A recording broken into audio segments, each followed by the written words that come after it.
Yo, now for the fun part. Get to go back over and review the weekend.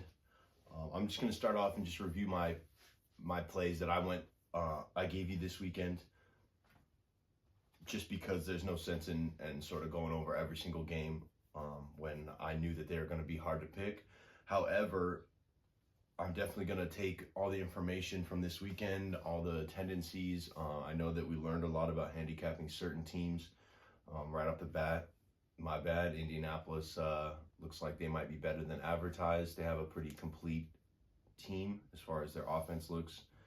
And then, the Pittsburgh Steelers and the New York Jets were sort of unknowns as far as what kind of offense they would put out.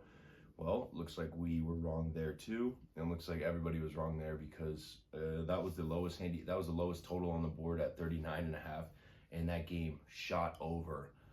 Each team nearly put up the total by themselves. So that's one of those great games where, like, if you somehow knew to be on the over, you're thriving at halftime because you basically already covered. So as I was saying, kind of at the beginning of the year or before the season started, like, these handicappers they completely miss games. Like, it's happened many times before, and it happened a few times this weekend where they totally missed.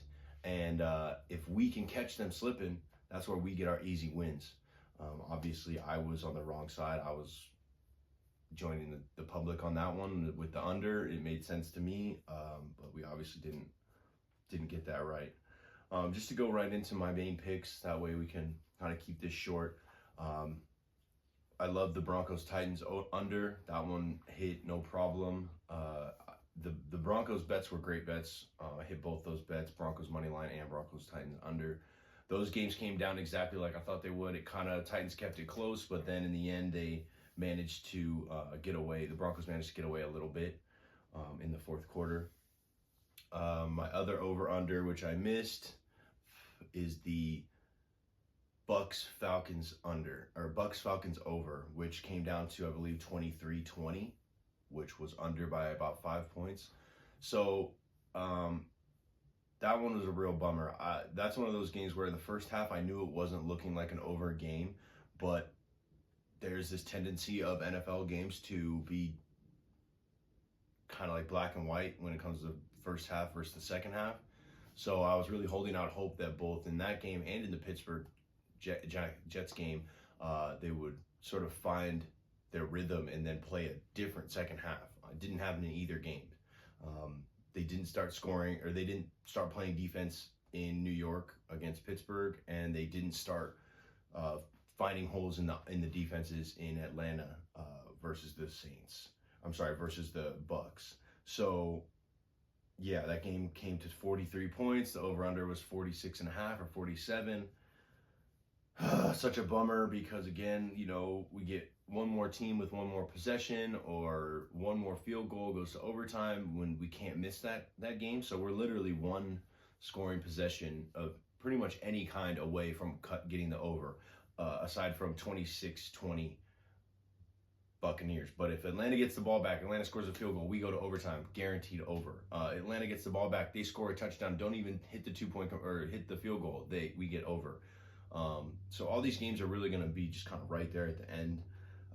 That one's a bummer because when I cut my picks down to 4, that's actually the only one I missed. So in my final video, I think I removed Miami Dolphins and I removed the Panthers Jags over. Both of those picks did not hit, so those were good to remove from my initial bet, but I still missed. We still went 3 out of 4 on the final cut down. So again, that miss was the Bucks Falcons over. We missed it by 3.5, 4 points.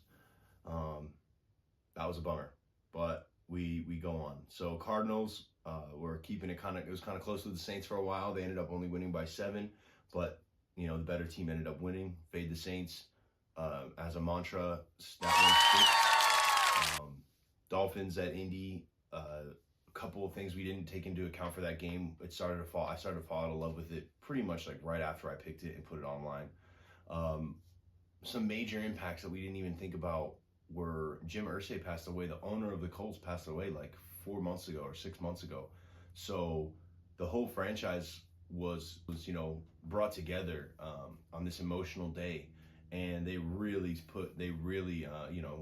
showed the family and the organization and the city how much they care about this team and all that stuff. So there's a lot of emotion to play against in that game, and it's something you probably don't want to make a habit of betting on unless you're betting for the team that's gonna make the emotional stand. So that one was a huge miss. Indy, I probably wouldn't have touched it rather than just saying, I don't know, taking an over under. But yeah, Dolphins on the road with an emotional home team, post tragedy, post family loss, post team tragedy, like post, team disciplinary issue, like teams will come together and sometimes play a little bit better. And that's what happened in Indianapolis. I'm not ready to say that they're like one of the top teams in the NFL, but I am ready to say that the Dolphins probably are not good.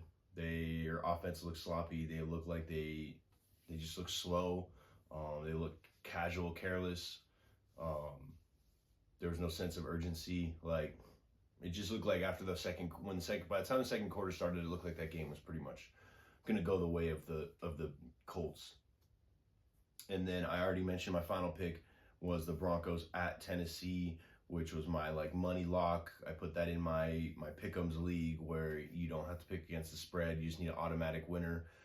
Broncos against Titans. It was also a bet against the Titans going to Mile High. That, like I mentioned, that one worked out. I mean, again, that one was right on the money, exactly how we predicted it, which I love. I love when that happens. So overall, we went 3 out of 4 on my final best bets. And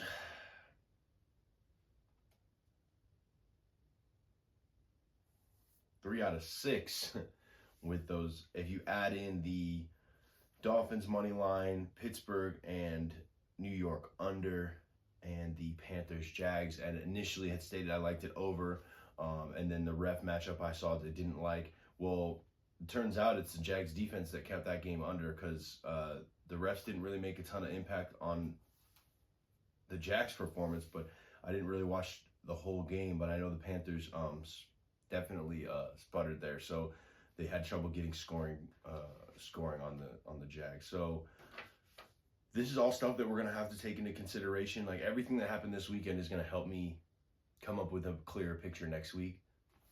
So don't give up. But one reassuring thing is that if you would have followed my bets one for one, you may have made a little bit of money. Unfortunately, my money lines were big favorites, so we're not going to make a ton of money there. But that Broncos Titans under would have kept us in the plus. So it's reassuring to know that there are wins out there. Again, when I get one game perfectly handicapped like the Broncos Titans, it gives me hope. And then I see a game like Pittsburgh versus New York, and that one. It's going to get harder as the season goes on, because the more I lose, the harder it becomes to come on here and make an excuse for why I lost, or come up with a better way to handicap it next week. Sometimes you're just not going to know. And that's why, again, I'm not doing all 16 games. I'm hyper-focusing on places where I think I can find a little bit of an advantage. And once I do, we take our shot. But to start the weekend off, 75% on one parlay and 50% on the other isn't the worst. Let's see, did any of my, Atlanta looked good. They're my long shot bet. That's one that we don't have to really regret so far. We can keep an eye on Atlanta this year and hope that their offense keeps working hard, and their defense kind of figures things out. Other future, we have the Steelers. Long term for the AFC, we don't know how good the Jets are, but we do know the Jets defense is was supposed to be pretty good. So the fact that they put up so many points might encourage us a little bit, but the fact that the Jets were able to score 32 points is also a little bit unnerving. It could be the fact that they run a really unique style of offense where they're kind of like a wing T almost with Justin Fields. That's probably the reason why they weren't able to necessarily game plan so well for them. and gave up so many points. But again, very reassuring that the Pittsburgh Steelers came out week 1, put up a bunch of points, and won the game. I'll take it. And then finally, my big pick that I put out first was the Packers to win the Super Bowl. And I actually had boots on the ground in Wisconsin. And I was informed that, man, they look big. And that defense looks big, the defense looks nasty, and they look like they mean business. So, holding the Lions to like season low scoring totals and putting up your normal amount, like that's going to go a long way for me. I think that goes a long way for the division.